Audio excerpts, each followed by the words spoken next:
I do want to kind of get into the story a bit, bro. You're the younger brother. I have a big brother. My Yeah. big brother's my heart, right? So anything he would have done, if he was in the streets, I was in the streets. If he played basketball, he scored 40 points, I wanted to score 50. He was Yeah. doing anything, like any path he took, I followed my brother because that was my heart. Yeah. He is my heart. Like he's my Yeah. heart. Like, you know what I'm saying? He's my dog. Like anything he did, he influenced me so much, bro. So I couldn't imagine going through what you're going through, and Yeah. what you went through, bro. So I would love to just like, yo, what was George like, bro, as a big brother, and kind of tell us walking into, to the day he got murdered, like what was going on life wise, bro, as brothers. Well, coming up as a brother, man, he used to always I always had to go to practices and stuff like that. He started off when we moved into the neighborhood. He played for the Riverside Cowboys. And he moved into the neighborhood. He was a new person, so they already had a lot of people in the neighborhood that didn't know him. So after you make friends with him and y'all go to places, he never thought that he would be able to be a starter. He was able to do this. And I remember when he came back, and my mama was like, "Yeah," he was telling me that he said, Mama, she said, "Yeah, I know, you didn't make the team and stuff like that." He said, "No, I made the team." And he said, "They told me I'm gonna start." You know what I mean? He told me, and he told my other brothers the same thing, my nephew, all of us. He said, "Man, whatever you want in life, you gotta go out there and get it." He said, "You can't stand back." He said, "Everything you gotta push, you gotta be physical." And it wasn't out in the neighborhood, it was more out being competitive with other people. He said, because if you want to separate yourself, he said that's the only way. Because he said all the best players, they physical. That's what he told me. He said that's so. My brother going to places with him, watching the high fives, how they give each other the high fives, watching him dance, and he's too big to be doing the dances he's doing. You know what I mean? Watching him, he'll sing sometimes. You know, a lot. He would sing sometimes, and then he was rapping, and then he knew DJ Screw. He knew a whole bunch of rappers from Lil Kiki and Big Pokey, R.I.P. You know, that was one of his best friends. He knew a lot of people. And later on in life, he ended up going to. He was at South Florida. I think he went to South Florida, and that particular school, I remember him telling me, "Yeah, man, I had the opportunity to meet Shaq." You know what I mean, and stuff like that. So he let me know that, but he would send us clothes home to us. I'm talking about Guess jeans, polo shirts, all the shoes. I had the Chris Webbers, the David Robinsons. He was sending all that stuff home to us. But I remember his coach.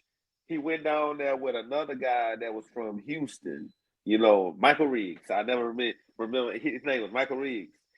He was a really good basketball player too. They went and played on the same team, and it was another guy named Tim. He actually played on the N1 team a couple of times. When they came to Houston, they ended up picking him up, and he ran with them a little bit. You know what I mean? But they all played on the same team there. After he ended up leaving that school, he went to Texas A&I, Kingsville, and that's the same school that John Rambo had went to. But on the team that he was practicing with and playing for was trying to think who the guy named. It was a dude named Big Country. I can't remember his real name, but he ended up playing for Tampa Bay, offensive lineman for Tampa Bay. You had another guy, which is Al Harris. Uh, he ended up playing at Philadelphia. You remember him, right? The cornerback, and he played with Bobby Taylor then. But I'm gonna tell you what he said about that. Besides him, but I'm gonna go right back to him. There was another guy named Carl, because I can remember all these guys' names because he was happy to talk about these guys. This guy, he was played the punt returner for Tampa Bay, and he was the third down receiver. You know what I mean? So with that guy Al Harris, he told me, he said, "Man, we over there," and I'm looking down. I see Al out there. It's early too. Al out there working. He doing every workout. He doing everything he needed to do to be better. He said the other guys over there laughing like, "Man, look at him, man. He sucks. He ain't gonna do this. He ain't gonna do that." And he said, "Man, I'm just looking like I can't believe they saying that. He getting better at his craft. That's what they need to be doing." You know what I mean? My brother say When it was time to go through them drills, blew all that through. You know what I'm saying? Blew it through like water. And look where he ended up landing. He ended up being what it is, the the nickelback right there. He ended up playing that for the Philadelphia Eagles, and he played for years. I remember watching John Madden say he was the best cornerback at that position. You know what I mean? Right there. Because he had Bobby Taylor on one side and he had somebody else, but they knew whoever was right there wasn't going to catch a ball. You know what I mean? And he ended up going to another place later on, playing somewhere else. But he also ended up being on the Kansas City Chiefs coaching staff. You know what I mean?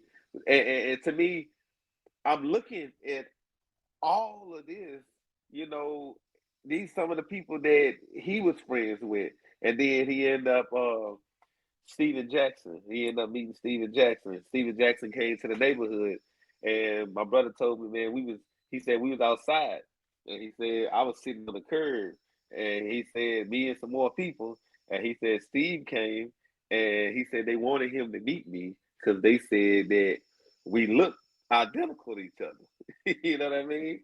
And from that point on, they had got a bond with each other.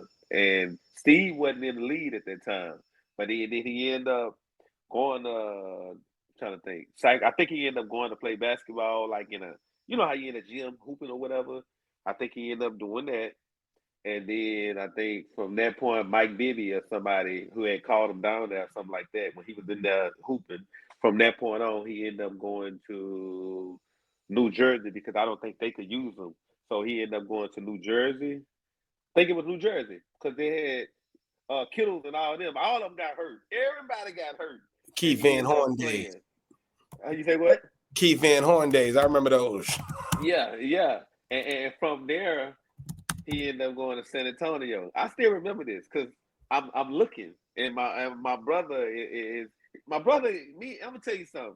Yeah. If you ever want to know anything about sports, about life, period, he was the man that's gonna tell you. He knows about anything and everything, and he taught me a lot. You know, he taught me a lot. And it's not just about reading the Bible and stuff like that. He taught me about what's going on outside right now. Like meaning, like, hey, everybody not your friend. You know what I mean? So you gotta keep your eye open at all times. You gotta keep your head on the swivel.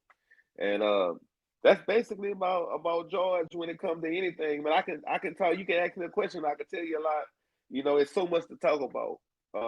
I wish he was still here, and y'all actually had the opportunity to talk with him. Man, y'all will love him to death, man. He'd probably be on that couch sitting there mingling with you right now. You know, that's him. It could be 100 people in a room. He would literally walk in the room and go greet everybody one by one because I asked him that. I said, hey, man, why you walk in this room and just go greet all these people? He said, because, Pete, look at me. Look at my size. He said, they fear me. They scared. He said, but now they see that I'm not that guy and they're comfortable. And I understood, you know. I'm not looking like Ray Lewis and all that. I got